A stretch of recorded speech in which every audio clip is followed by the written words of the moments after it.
Good morning. A big, beautiful moving cloud. So I'm going to read chapter 12. Continuing to grieve, risking, sharing, and telling our story. Risking. When we risk, we expose ourselves, our child within, our true self. We take a chance and we become vulnerable. When we do this, two extreme outcomes may emerge: acceptance or rejection. Whatever we may decide to risk about ourselves, another may accept, reject, or they may react somewhere in between. Many of us may have been so wounded from risking, whether in our childhood, adolescence, adulthood, or all three, that we are usually reluctant or unable to risk and share our real self with others. Yet we are caught in a dilemma when we hold in our feelings. Oh, Lordy. Yet we are caught in a dilemma when we hold in our feelings, thoughts, concerns, and creativities. Our child within becomes stifled, and we feel bad. We hurt. Our held-in energy may build up so much that the only way we can handle it is to let it out to someone. This is the predicament that many of us who grew up in troubled families encounter. And because of a number of factors, such as our seeking approval, validation, excitement, and intimacy, we may select someone who is not safe and supportive. Indeed, they may reject us or betray us in some way, which may just confirm our reluctance to risk. So we hold in all our feelings.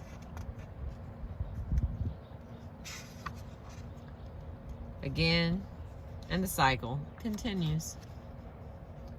Yet to heal our child within, we have to share it with others. So where do we start? Rather than hold it in and then let it out impulsively or haphazardly, we can begin a step at a time. Find someone who we know is safe and supportive, such as a trusted friend, a counselor, a therapist, a therapy group, or a sponsor. Begin by risking one little thing. Follow the Share, Check, Share guideline described by Gravitz and Bowden. If it works, share some more. Risking and sharing involves several other core issues, including trust, control, feelings, fear of abandonment, all or none thinking and behaving, and high tolerance for inappropriate behavior. When any of these issues come up, it can be useful to consider and even to begin talking about it with safe people. As we risk, we can eventually begin to tell our story. Telling our story. Telling our story is a powerful act in discovering and healing our child within. It is a foundation of recovery in self-help groups, group therapy, and individual therapy and counseling. I described some of the dynamics of storytelling in alcoholism and spirituality. Each of our stories, when complete, contains three basic parts: separation, initiation, and return, from Campbell of 1949. 12-step help groups describe their stories as what we were like, what happened, and what we are like now. People in group therapy may call it risking, sharing, participating, and working in group. In individual counseling or therapy, we may describe it by similar names, and the analysts may call it free association, working through transference, and through unresolved internal conflict. Among close friends, we may call it bearing our souls, or having a heart-to-heart talk. In sharing and telling our story, we can be aware that gossip and wallowing in our pain are usually counterproductive to healing. This is in part because gossip tends to be attacking rather than self-disclosing, and it is generally incomplete, following the victim stance or cycle. Wallowing in our pain is continuing to express our suffering beyond a reasonable duration for healthy grieving. There is a danger here that may be observed in some self-help meetings. When a person tries to tell a painful story that has no apparent or immediate resolution, the other members may unknowingly label it as self-pity or a pity party. In this case, while self-help meetings are generally safe and supportive, the bereaved may wish to look elsewhere to express their pain. Simos from 1979 said, "Grief work must be shared.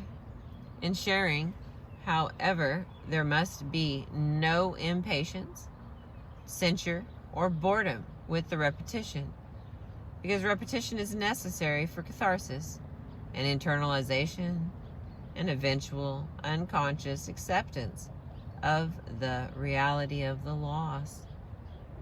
The bereaved are sensitive to the feelings of others and will not only refrain from revealing feelings to those they consider unequal to the burden of sharing the grief, but may even try to comfort the helpers, the listener.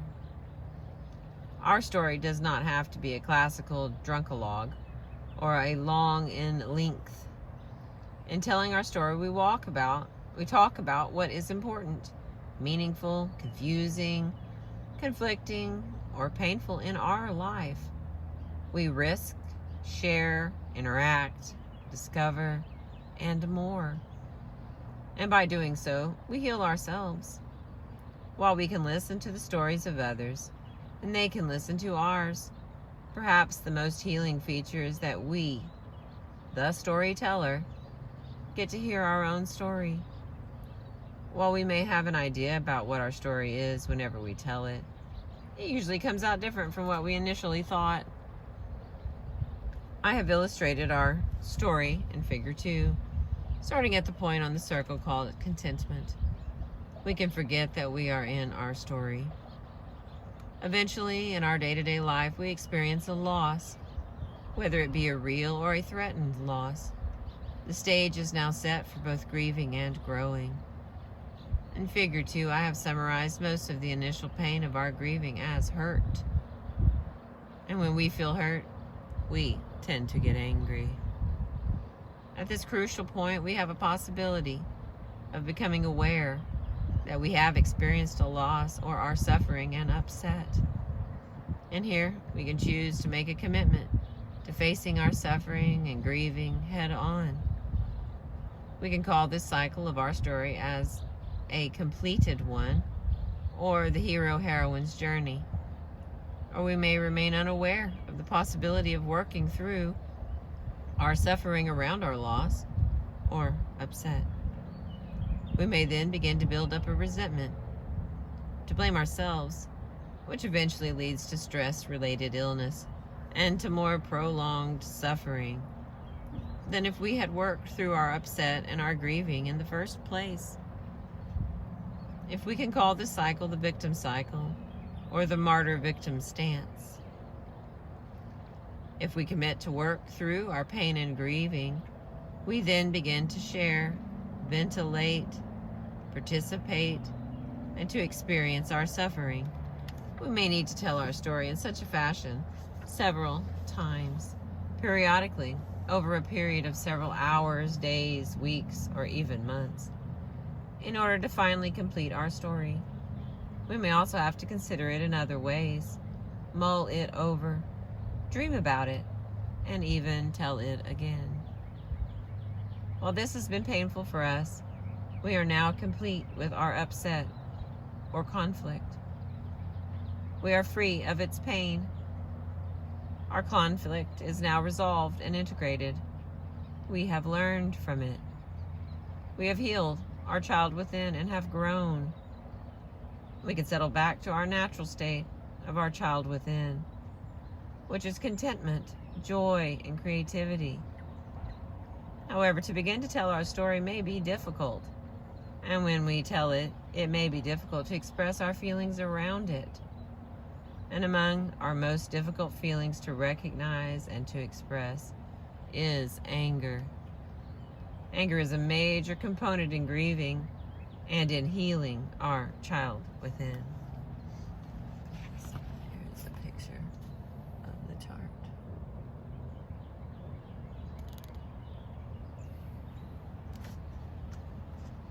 Getting angry. Anger is one of the most common and most important of our feelings. Like other feelings, it is an indicator to us of what we might need to attend to. People who grew up in a troubled family often do not realize how angry they are, nor how useful it can be for them to recognize and express their anger, even if their traumas or mistreatments happened many years ago. When they were children and adolescents, they were often repeatedly mistreated. This mistreatment may be subtle, as discussed above in Chapter 9, under high tolerance for inappropriate behavior. Children and adults often do not realize that they have been mistreated. Having no other reference point from which to test reality, they think that how they were treated, and often how they still are being treated, is somehow appropriate or okay.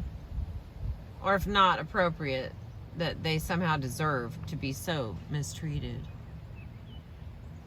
Through hearing the stories of others in recovery, we slowly learn what mistreatment, abuse, or neglect actually is.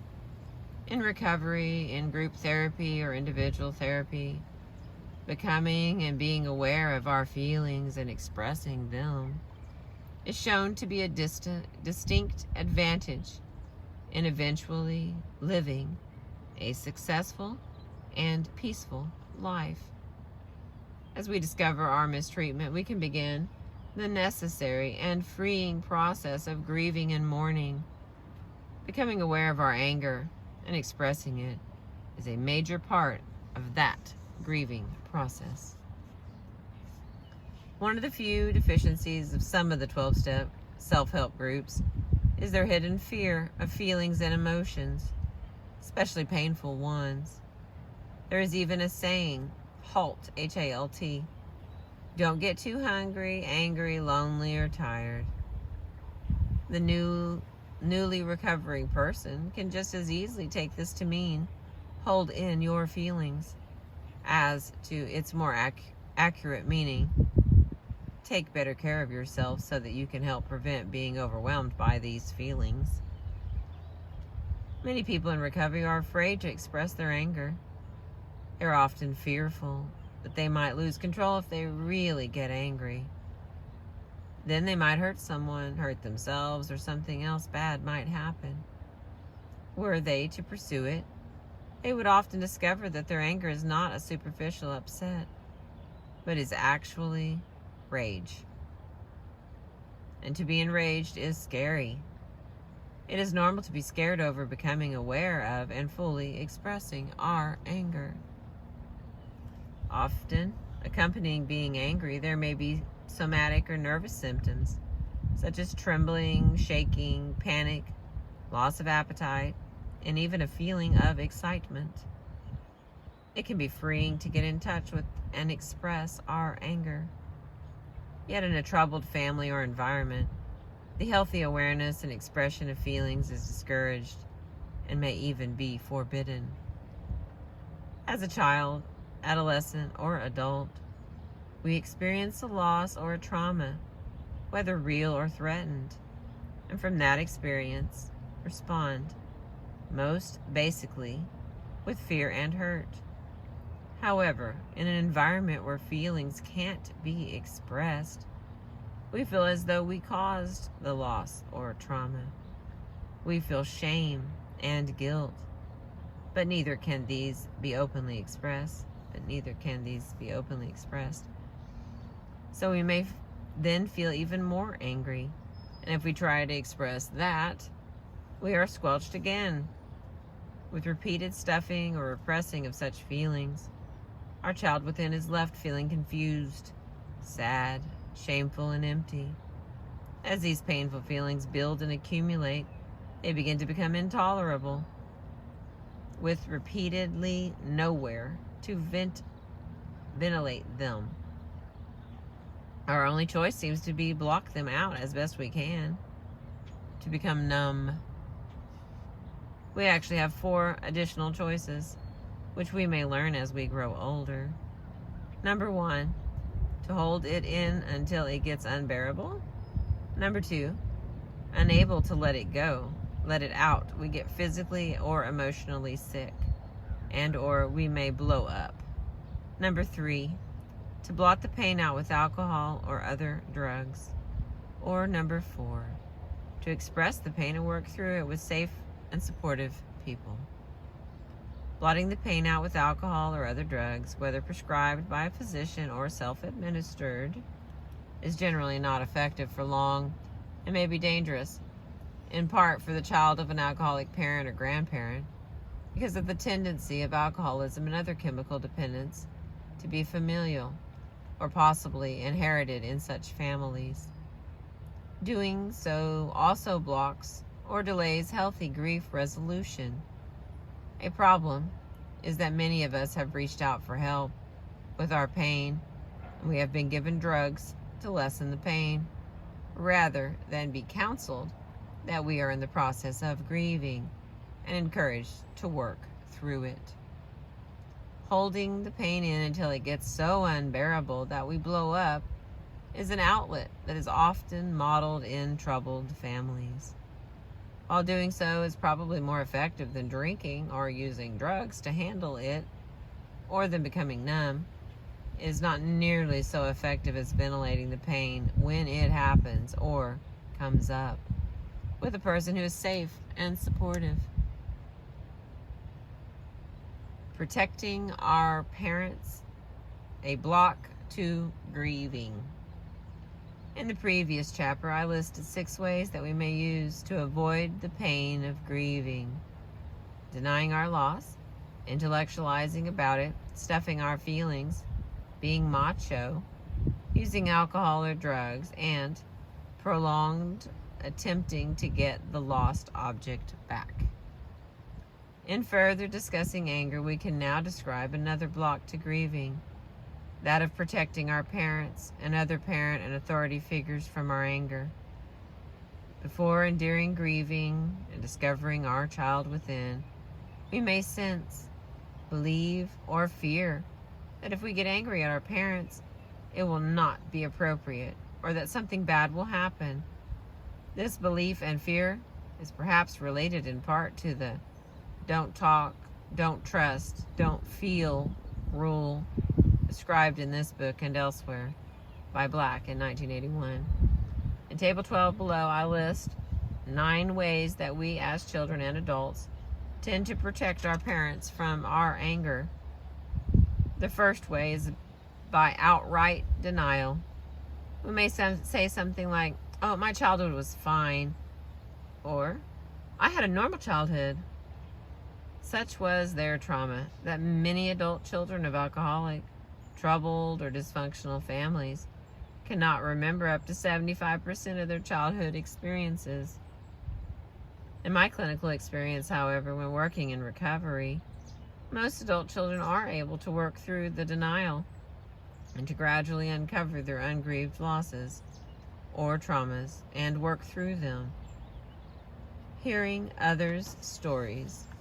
In group therapy, ACOAs, self-help meetings, and elsewhere is a help in identifying and recognizing what happened to us. We can then begin to mobilize our grieving, which includes getting angry. The second answer, approach, or strategy to protect our parents is by taking an appeasing attitude, such as, "Yes, my childhood may have been somewhat bad, but my parents did the best they could." Doing so is often a way that we detach from our feelings.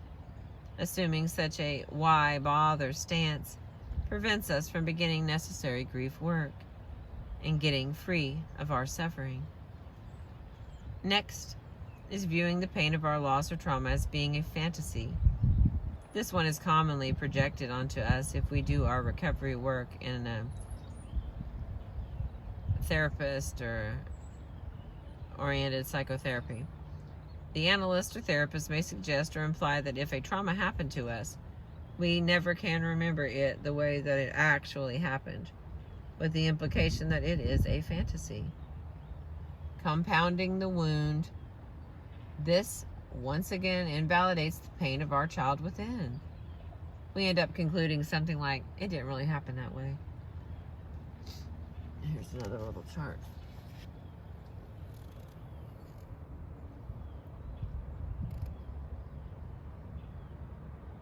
Just look at it. In whatever method of therapy or counseling, we may be forced to admit that our fears are now groundless, our defiance no longer necessary, and our need for acceptance long since met by the therapist, counselor, or general therapy group. We may also be told that while we may hate our parents, we also love them, and that what they did wrong was done only out of love. Miller, from 1984, says, "The adult patient knows all this, but he is glad to hear it again, because it helps him once more to deny, pacify, and control the child within him, who has just begun to cry. In this way, the therapist or the group or he himself will talk the child out of his silly feelings, because they are no longer appropriate in the present situation, although still intense. A process that could have produced positive results, namely, the awakening and maturation of the child's true self, will be undermined by a method of treatment that refuses to offer support to the angry child. To get free from mistreatment, we usually need to get angry. The next way of blocking our anger is by the fourth commandment, which says, 'Honor thy father and thy mother, that their days may be long upon the land which the Lord thy God has given thee.' King James Version, Exodus 20:12. It is difficult to decipher or interpret exactly what the word honor means in this context. Over the centuries, however, it has been interpreted by most parents to mean no back talk and other such stifling messages to the child. We may conclude from this fourth commandment something like, God will be angry at me if I get angry at my parents. It just isn't right. Or, I will be an evil or a bad person if I get angry at them. Most organized religions around the world have similar claims, which tend to stifle our child within and our ability to be real and to work through our losses in a healthy manner. The fifth way of avoiding our anger and grieving by protecting our parents is by being afraid of rejection by them. We may consider, think, or say something like, if I express my rage, they won't love me. Or, they may treat me like a bad little boy or girl again. This is a genuine fear that needs to be expressed when it comes into our awareness. A sixth way is by being fearful of the unknown, or fear of expressing feelings. We may say or think something really bad will happen. I might hurt someone, or they might hurt me. This is another genuine fear that we may need to express in recovery. We may also accept the blame onto ourselves, saying, I'm the bad one. Many people avoid their anger and their grief by simply forgiving their parents. Assuming that forgiving is an easy act, they may say, I'll just forgive them. Or often more stifling to their true self, I've already forgiven them. However, most people who say this have not forgiven completely, since forgiving is a process that takes some time, if not in large part identical to the grieving process. The final method of protecting our parents is by attacking the person who suggested that we may need to do recovery work, especially any work that might involve expressing anger at or blaming our parents. We may say or think something like, "You are bad for suggesting such a thing," or "How dare you suggest that my parents could have been bad?" In one or in a combination of these ways, we protect our parents from our hurt, anger, and rage, and by doing so, we stifle our true self, block our ability to recover from needless suffering. However, we are now armed with the knowledge of just these blocks. Now, when we start to use them in any way, perhaps unknowingly, to impede our grieving, we can begin to let go of them when we are ready. Expressing our anger. We are learning that in the healing our child within, it is appropriate and healthy to become aware of and to express our anger. But how can we express it? And to whom? It's becoming clearer to us that there are some people who are able to listen to our anger and to help us process it. These are the safe and supportive people that I have mentioned: therapists, counselors, sponsors, therapy groups, and self-help group members and trusted friends. By contrast, there are other people, for one reason or another, are unable to tolerate or to hear our anger. These may include our parents and others who may in some way remind us of our parents. If we express ourselves the way we need to directly to the parent or other person in question, it is unlikely that a healing experience will be completed.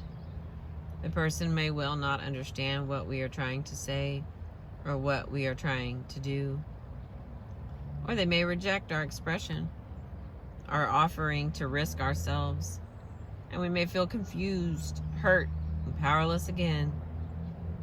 While it would be cathartic if we could ventilate our anger to these people, doing so would likely not be in our best interest, and it might even end up being self-destructive, because they have not healed their child within. They are generally unable to be a part of the safe and supportive healing of another. However, we can learn to set limits with these people so that they do not continue to mistreat us. We set limits both with firmness and with love. We do so not with aggressiveness, but with assertiveness. While it is usually helpful to eventually make peace with, and through the grieving and the forgiveness process, to forgive our parents and others who have mistreated us, it is important that we not rush or hasten the process. There are some therapists and counselors who may insist on making reconciliation with our parents as an immediate or ultimate goal of therapy. But premature efforts in this direction can actually block discovering and healing our child within. It is best that we take our time. And even if we work for a long time to discover and heal our child within, we may not be able to heal our differences with our parents. We come to the realization that we cannot fix them. They are the way they are, and nothing that we can do will change that. And so we let go.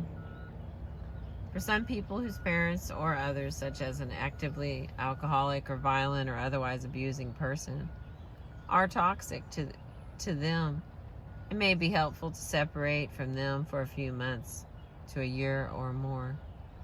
Such a separation or detoxification period provides a space and a peace that will allow us to begin to discover and heal our child within. And the last one, further principles. The more we were hurt by the lost object or event that we grieve, the more anger we generally have. And even if we had a fairly healthy relationship with the lost object, we can still get angry at it for leaving us helpless and deprived. We may also get angry at others, including those we believe in some way were responsible for the loss, and at anyone who is not suffering as we are. Finally, We may get angry at having to pay for counseling and even at our counselors or therapists for pushing us to do our grief work. Eventually, after we have worked through our anger and the rest of our grieving, we let go of our anger and our suffering. We come to a point where we have had enough. That was chapter 12 from the book Healing the Child Within by Charles L. Whitfield, MD. I appreciate you listening this morning. Thank you.